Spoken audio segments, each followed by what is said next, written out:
Good morning. কেমন আছো তোমরা সবাই? আশা করি তোমরা সবাই ভালো আছো। তোমাদের সবাইকে আমার চ্যানেলে অনেক অনেক স্বাগত। বড়দের প্রণাম, ছোটদের অনেক ভালোবাসা জানিয়ে আজকে নতুন দিনে নতুন একটা ভিডিও শুরু করছি। তো আজকে হচ্ছে রবিবার, আর এখন বেজে গেছে মোটামুটি এই ঘড়িতে 10:45 দেখাচ্ছে, কিন্তু অ্যাকচুয়ালি বাজে 9:15। আর তোমাদের দাদা গেছে বাজারে, আজকে বলেছি মাংস আনতে।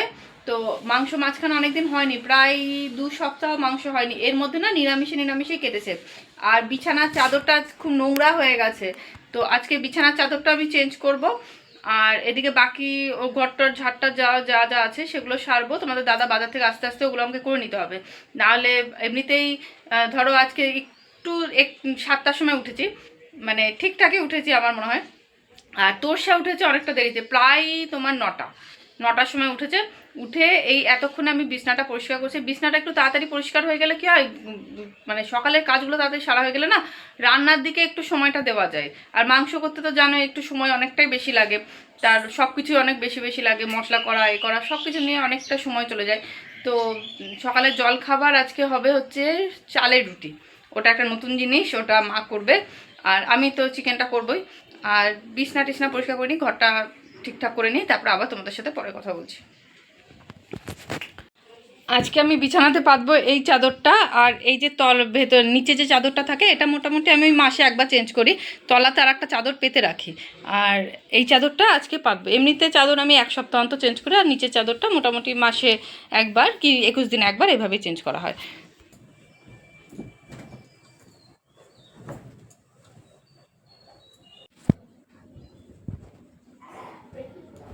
বিছনার চাদরটা আমার পাতা হয়ে গেছে, বালিশের কভারগুলো একটু পরে চেঞ্জ করব। বালিশগুলো এখানটা দিয়ে রেখে দিয়েছি, কারণ তোরসা এ ঘরে আসবে বলে বায়না করছে। আর মেঝেটাও প্রচণ্ড নোংরা হয়ে আছে, যেহেতু বিছনার চাদর ফাদর পুরো তুলে ঝেড়েছি, তো মেঝেটা তো নোংরা পড়ে গেছে অনেকটা। তো মেঝেটা আগে পরিষ্কার করব, তারপরে ওই বালিশের কভারগুলো চেঞ্জ করব। আমি এবার ঘরের সমস্ত জায়গাগুলো একটু ঝেড়ে নিচ্ছি। জানো তো বন্ধুরা, আমি না ঘরের মানে একদম সব জিনিস একদম সেভাবে রাখতে হবে সেভাবে রাখতে পারি না। কারণ তোরসা এই ধরো গুছিয়ে রাখলাম, তো একটু পরই আবার সব জিনিস নেয়, খেলা করে।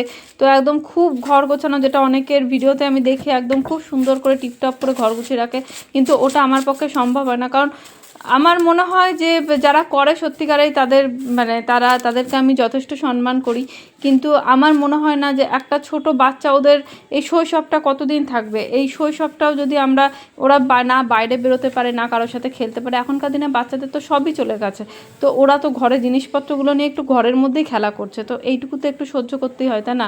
ঘর গোছানোর সময় তো সারাটা জীবন পড়ে আছে। হ্যাঁ, তবে আমি একটা কাজ করি, তোর সাথে যে জায়গাগুলোতে হাত দেয় সেই জায়গাগুলো আমি প্রত্যেকদিন মুছে নিই, যাতে ধুলোটা ওর হাতে না লাগে বা ওর মুখে না যায়। হাইজিনের ব্যাপারটা আমি দেখি, কিন্তু বাকি একদম সেই যেখানকার জিনিস সেখানে রাখতে হবে এইভাবে আমি রাখিও না। আর এইভাবে মানে সকালবেলাতে আমি ঘরটা গুছিয়ে নিই, কিন্তু তার একটু পর থেকে দেখি ঘরটা আবার উলট পালট হয়ে যায়, বিছানার চাদরটা কুকড়ে মুকড়ে যায়। তো এইসব নিয়ে আমি তোর সাথে কোনো কিছু বলি না। আর এটা যেটা দেখছো, এটা আমাদের এয়ার কুলার। এটা কেনা হয়েছিল প্রায় তোমার 9 বছর 10 বছর আগে, 9 বছর আগে, মানে বিয়ের পরপরই এটা কেনা হয়েছিল। তো এইটা এখন কোনো কাজেই লাগে না, এখন এসিটাই যেহেতু চলে। আর তোমার জানো তো, এই এয়ার কুলারটা যখন সার্ভিসিং করতে এসেছিলো, আমার এয়ার কুলারটা খুব ভালো ছিল, কিন্তু না ওই এসে কি করলো জানি না, তারপর থেকে ভেতরে একটা জিনিস ভেঙেও গেল, আর দিয়েই ব্যাস একদম ওই জিনিসটার কাজই করতো না, খুব আওয়াজ হতো। আর এই হচ্ছে আমার ঘরের অবস্থা এই মুহূর্তে। খুব কি অগোছালো আছে বলো। তো বন্ধুরা, আমি এখন চলে এসেছি রান্নাঘরে, আর ঘর দরে কাজকর্ম মোটামুটি হয়ে গেছে। দেখি আজকে কি কি বাজার এনেছে। টমেটো আছে, শসা, আর ক্যাপসিকাম, পটল, কলা। আর এইটাতে আছে তোমাদের কি আছে, হ্যাঁ এইটাতে আছে হচ্ছে চিকেন। আজকে দেখো আমি মাথায় তেল দিয়েছি, মানে চুলটা অনেক দিন ধরে খুব খসখসে হয়ে গেছিলো। এমনিতে মাথায় তেল দিতে আমার একদম ভালো লাগে না, কিন্তু চুলটাকে একটু জাস্ট সফট করার জন্য আজকে মাথায় একটু তেল দিলাম, শ্যাম্পু করব। আর মাথায় নোংরাও হয়েছে খুব, মানে এই কদিন না একটু বাইরেও বেরোতে হয়েছিল, তো শ্যাম্পুটা করতে পারিনি। লাস্ট ধরো আমাকে প্রত্যেক সপ্তাহে অন্তত 3 দিন শ্যাম্পু করতে হয়, আমার চুলে প্রচণ্ড তেল তেলে হয়ে যায়, নোংরা হয়ে যায়। তো ওই জন্য প্রথমে এই সপ্তাহে আমি করতে পারিনি। সেই বোধহয় করেছিলাম 5-6 দিন আগে বোধহয় শ্যাম্পু করেছিলাম, তারপর থেকে শ্যাম্পু করার সুযোগই আমার হয়নি। তো আজকে শ্যাম্পুটা করবো বলে মাথায় একটু তেল দিয়ে দিলাম। আর এইখানে হচ্ছে আমি এই সবজিপাতি যেগুলো এনেছে সেগুলো এবার একটু ধুয়ে নেবো, তো বেসিনে দিয়ে দিয়েছি। সবজিটা ধোয়া হয়ে গেলে তুলে গেলে তারপরে মাংসটা ধোবো, নাহলে মাংসের রক্তগুলো আবার সবজিতে লেগে যেতে পারে। তো ওই জন্য আগে এই কাজটা সেরে নিই। এই দেখো আমি সবজিগুলোর ওপরে জল ফেলে দিয়েছি, জলটা ছেড়ে দিয়েছি, সবজিগুলো ধোয়া হয়ে যাবে। আর এইভাবে ধুলেও হবে না অবশ্য, আমি যেহেতু এক হাতে মোবাইলটা ধরে আছি, নাহলে কষলে কষলেই ধুতে হবে। প্রত্যেকটা সবজি আলাদা আলাদা করে এক হাতে মোবাইলটা ধরে আছি বলে করতে পারছি না। তো এই কাজটাকে সেরে নিই, ঠিক আছে। ভাজাগুলো সব ধুয়ে আমি ঝুড়িতে রেখে দিয়েছি, টমেটো, কাঁচা লঙ্কা এগুলোর কথা বলা হয়নি। আর এনেছে কলা, আলু, পেঁপে, শসা, পটল, আর এদিকে হচ্ছে মাংস, আর হ্যাঁ ক্যাপসিকাম এনেছে। তো এই কটা জিনিসই এনেছে। আর এদিকে তোষাকে আজকে দেবো আমি সেরিগ্রো অল্পই দেবো, কারণ মানে যেহেতু বলে ফেলেছি তাই একটুখানি দিচ্ছি। এখানে গরম জল চলছে, আর এই কারণে অল্প দিচ্ছি, কারণ একটু পরেই গোলা রুটি হবে, তো সেই জন্য অল্প করে একটু সেরিগ্রো খেয়ে নিই। তো দিলে আমি না তলায় একটা বাটি বা থালা দিয়ে দিই, না হলে পরে বিছানায়। তোষা এই খেয়ে নে, ধর আয়।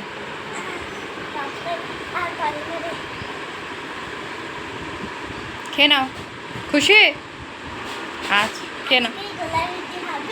হ্যাঁ গোলা রুটি হবে একটু পরে।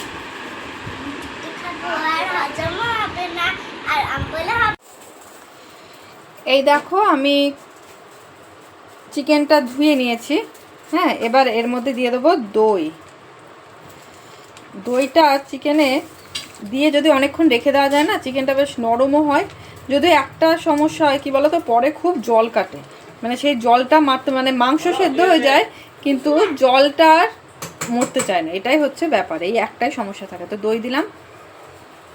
এই যে মাংসটার মধ্যে দইটা দেওয়ার পর আমি এর মধ্যে একসাথেই সব দিয়ে দিয়েছি, লঙ্কা গুঁড়ো, জিরে গুঁড়ো, লবণ, অল্প একটুখানি চিনি, এইটা দিয়ে মেখে রাখবার। অন্যান্য দিন আমি কিন্তু এর সাথে আদা বাটা, পেঁয়াজ, রসুন বাটাও দিয়ে রাখি, কিন্তু আজকে ওটা এখনও হয়নি, আমার আদা বাটা রসুন বাটা হয়নি। তো ওই জন্য আমি এইটা দিয়ে আপাতত ম্যারিনেট করে রাখি, পরে ওগুলো দিয়ে হয়ে গেলে তারপরে মাংসের সাথে মিশিয়ে দেবো।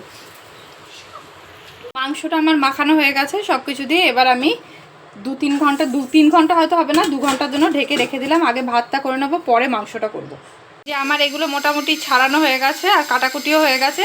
আদাটা রসুনটা একদম মিক্সির মধ্যে দিয়ে দেবো, একসাথেই বাটা হয়ে যাবে, আজকে আলাদা করে শিলপাটা বাটবো না। আর বাইরে পাশের বাড়িতে কাজ হচ্ছে বুঝলে তো, এত আওয়াজ না মেশিনের, যে কিচ্ছু শোনা যাচ্ছে না। তো বন্ধুরা জাস্ট এইমাত্র আমি স্নান করে এলাম, ভাত আমার কমপ্লিট হয়ে গেছে, সমস্ত মাংস রান্নার সমস্ত কিছু ব্যবস্থা আমি করে রেখেছি। এবার আমি মাংসটা করে নেব আর একদম গরম গরম ভাত খাবো। মানে ভাতটা সম্পূর্ণ গরম হয়তো থাকবে না ততক্ষণ, তবে এখন গরমকাল তো গরম থাকতেও পারে, জাস্ট একটু আগে তো ভাতটা নামলো।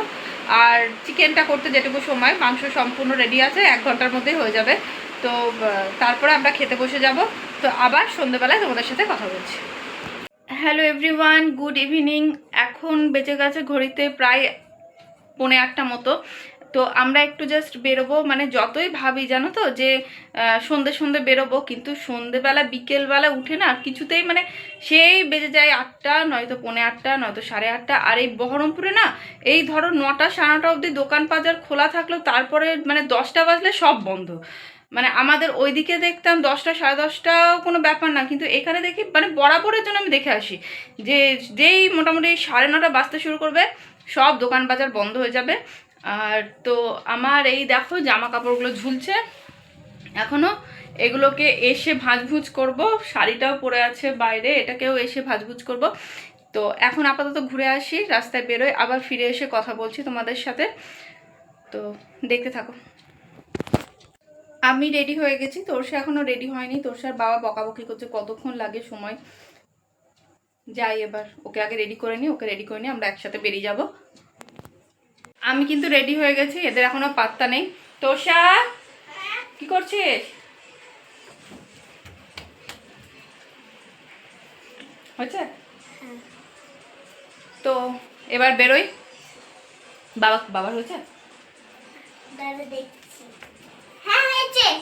আচ্ছা চলো তাহলে এবার বেরোই। হ্যাঁ, সব বন্ধ করতে হবে।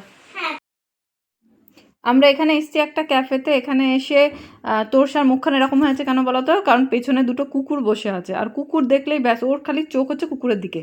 কুকুরকে তোরসা প্রচণ্ড পরিমাণে ভয় পায়। আর এখানটা না এটা নতুন করেছে, নতুন বলতে হয়তো 6-7 মাস হলো, আমার এখানে এর আগে আসা হয়নি। তো বেশ ভালোই হয়েছে, অনেকটা এরিয়া নিয়ে করেছে। মুখটা এরকম কেন হয়েছে? আইসক্রিম নেই তাই? আইসক্রিম বাইরে গিয়ে খাবো। দাও কোল্ড ড্রিঙ্কস এনেছে, খাবি কোল্ড ড্রিঙ্কস? কোল্ড ড্রিঙ্কস খাবি? খাবি না?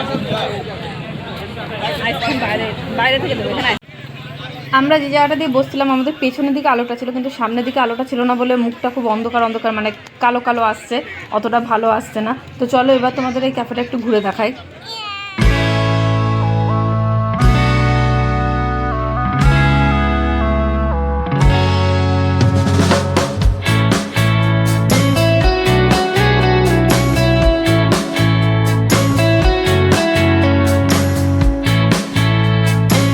তো চলো বন্ধুরা, আজকের জন্য টাটা।